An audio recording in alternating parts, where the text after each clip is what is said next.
बच्चों। चलिए बेटा, सरफेस एरिया वॉल्यूम का और एक ये ट्रिकी सा क्वेश्चन होता है जब प्लेटफॉर्म बनता है सेम क्वेश्चन के अंदर, तो बहुत आसान होता है। एम्बैकमेंट वाले में ये मेरा एक्सपीरियंस है कि बच्चे बहुत कंफ्यूज होते हैं, राइट।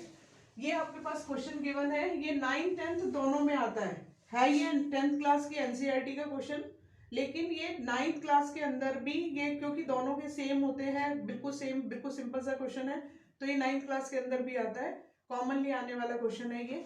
तो यहाँ पे a well of diameter 3 meter is dug 14 meter deep। तो आपके पास जो वेल है, वेल का जो जो आपको गिवन होता है बेटा सॉल्यूशंस के अंदर, आप उसको लिखते जाओ। आपको वेल गिवन है, वेल का आपको क्या दिया गया है, डायामीटर कितना दिया गया है, डायामीटर आपको गिवन दिया गया है 3 मीटर, ठीक है। और डीप उसकी हाइट कितनी दी गई है आपको, 14 metre, right. The earth taken out, उसमें से कभी भी देखो, जो वेल होता है, कुआं जो होता है, वो किस में होता है, सिलिंड्रिकल शेप में ही होता है। मैंने तो आज तक सिलिंड्रिकल ही देखे हैं, तो और किसी शेप में वेल को नहीं डग आउट किया जाता, राइट। उसमें से जो मट्टी निकाली गई, जो अर्थ टेकन आउट, जो उसमें से मट्टी निकाली गई, उसी के पास, ये मानो ये आपके पास वेल है, ये आपका वेल है और ये आपका सरफेस है। वेल तो आपका सरफेस पे ही होगा, राइट। तो इस वेल का ये आपके पास वो हुआ, ये सरफेस है। अगर आप यहाँ किसी को पानी भरना है, वो सीधा इसके अंदर आके तो उसके तो गिरने के पूरे पूरे चांसेस रहेंगे ना, तो ये इसलिए एक एम्बैकमेंट बनाई जाती है। जो ये एम्बैकमेंट होती है ना बेटा, ये इसका अंदर का जो इंटरनल डायमीटर होता है वो तो सेम रहता है, उसका एक्सटर्नल डायमीटर से थोड़ा ऊपर ले जाके बनाया जाता है। तो यहाँ पे ये ऐसे, ये इसको ये 3D फिगर में आपको समझ में आएगा, ऐसे तो नहीं समझ में आएगा, क्योंकि इसके साथ हाइट भी है और ये साथ में ये आपके पास दो, ये एम्बैकमेंट है आपकी, आप ये सिर्फ समझ लीजिए ये इसके एम्बैकमेंट है। एम्बैकमेंट में साथ में जो इंटरनल उसका रेडियस है, वो तो जो वेल का रेडियस है वही रेडियस है, और साथ में इसकी विड्थ कितनी दी गई है आपको, यहाँ पे 14 मीटर दी गई है। विड्थ कितनी दी गई है, 14 मीटर डीप है ये, और यहाँ पे ये विड्थ आपको 4 मीटर दी गई है। विड्थ आपकी कितनी है, 4 मीटर है। तो आपके पास रेडियस कितना हुआ, ये डायमीटर आपके पास था, तो आर, स्मॉल आर आपके पास कितना हुआ, 3/2 और मीटर, इसको आप 1.25 मीटर लिख सकते हैं।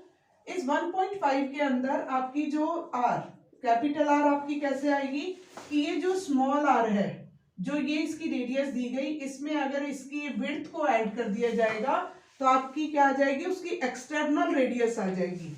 एक्सटर्नल रेडियस के लिए हम कैपिटल आर का यूज कर सकते हैं, एक्सटर्नल रेडियस।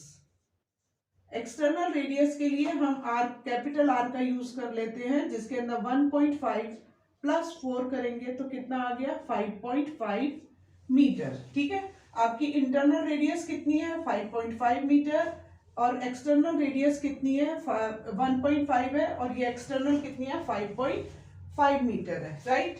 और हाइट आपकी कितनी है, 14 मीटर है। तो जो आपके पास उसने बनाया, यहाँ पे आपको क्या समझना है, जो उसमें से जब डग आउट, जो भी अर्थ आउट डग आउट की गई, उसको आपको एम्बैकमेंट बना दिया गया, तो दोनों का वॉल्यूम सेम रहेगा।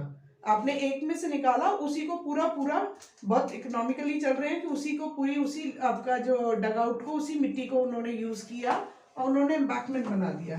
तो आपके पास क्या हो गया, इस क्वेश्चन को कैसे आप सॉल्व करेंगे, volume of earth dug out, volume of अर्थ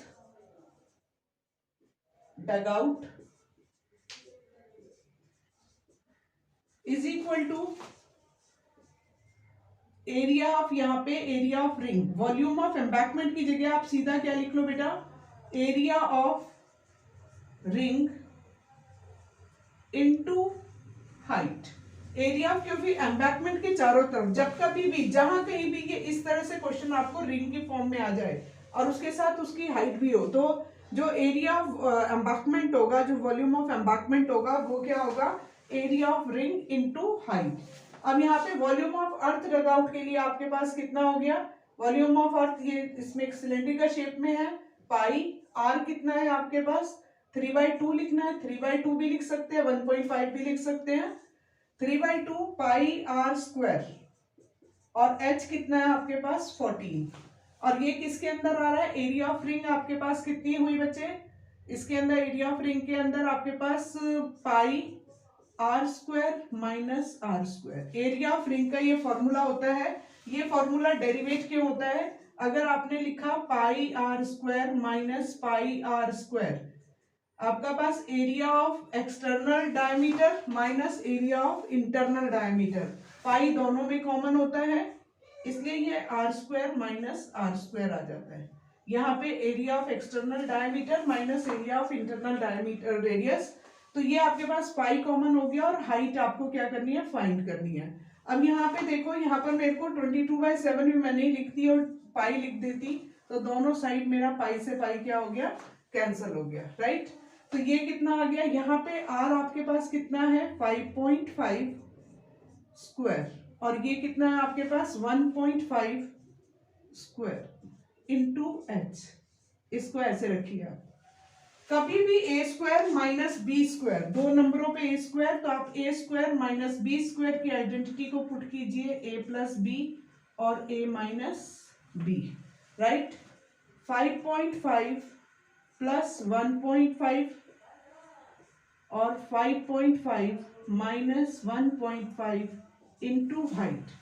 यहाँ पे आपके पास कितना आ रहा है, 2 7 ज़ा 14, 3 3 ज़ा 9, 9 7 ज़ा 63/2, ये आपके पास आया है।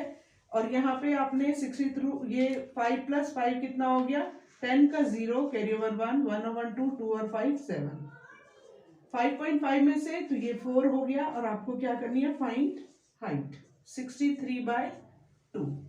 जब भी आपको मैं बार बार एक चीज को बार बार रिमाइंड कराती हूँ, जो आपको फाइंड करना है उसको आपको डिनोमिनेटर में लिख देना है, 7 × 4, और ये आपका एज इट इज लिखा जाएगा, 63 × 2, ये आपका एज इट इज लिखा जाएगा। 7 9 ज़ा 63, आंसर आ गया 9/8 मीटर। अगर 9/8 मीटर को आपको डेसिमल्स में कन्वर्ट करना है, 8 1 ज़ा 8, 1 रिमाइंडर था, 1 और 0, 10, 8 1 ज़ा 8, 2 और 0, 8 2 ज़ा 16, 8 5 ज़ा 40, 1 पॉइंट आप ऐसे भी छोड़ सकते हो, 1.125 मीटर हाइट ऑफ एम्बैंकमेंट निकलेगी। आप कैलकुलेशन जितनी इजी करेंगे उतना आपके लिए बेस्ट रहेगा। आपको जैसे जहां कहीं भी आपको लगता है कि पाई आपका दोनों साइड आ रहा है, आप पाई को इंटैक्ट रखिए, उसको सॉल्व करके अपना वेस्टेज ऑफ टाइम मत करिए, क्योंकि इसके ये नहीं है कि आपने उसको पूरा सॉल्व करोगे तब आपको टीचर खुश होकर, एग्जामिनर खुश होकर आपके ज्यादा मार्क्स देगा, नहीं। आप स्मार्ट प्ले करिए, आपको पाई से पाई को आप कैंसिल करिए, और आप इस तरह से जब भी ए स्क्वायर माइनस बी स्क्वायर आता है, आप उसकी बजाय स्क्वायर निकालने के आप ए प्लस बी, आप 8th क्लास से आइडेंटिटीज कर रहे हो, ए प्लस बी ए माइनस बी की आइडेंटिटी लगाइए, और जो आपको फाइंड करना है आपको, ये बहुत छोटी छोटी चीजें हैं, लेकिन फिर भी बच्चे गलती करते हैं, बहुत बार बताने के बाद भी। आपको हाइट फाइंड करनी है, तो जो भी है, अगर ये आपके ये तो नंबर्स हैं तो आप इसको डिनोमिनेटर में लिखेंगे, अगर ये फ्रैक्शन में होते तो आप इनका रेसिप्रोकल करते, अगर ये रैशनल नंबर्स होते तो आप इसका रेसिप्रोकल करते। छोटी छोटी सी चीजों को ध्यान रखो तो, और इसको आपको 3D फिगर के अंदर आपको ज्यादा अच्छे से आप समझ पाएंगे, आप उसको देखिएगा, और आप एम्बैंकमेंट को ये आपको करिए, बिल्कुल आपको अच्छे से समझ में आएगा। ये चीजें आपको साथ में, ये दो चीजें आपको सिर्फ समझाने के लिए बताई गई हैं। ये आपके पास, ये आपने फॉर्मूला यूज करना है इसके लिए, ये आपकी आइडेंटिटी है, ठीक है। ये आपको इनको यूज करना है, इनको ध्यान रखो, छोटी छोटी चीजों को ध्यान रखो, बिल्कुल इजीली आप मैथ्स कर सकते हो। आई होप आप सबको बहुत अच्छे से समझ में आया होगा। नमस्कार बच्चों।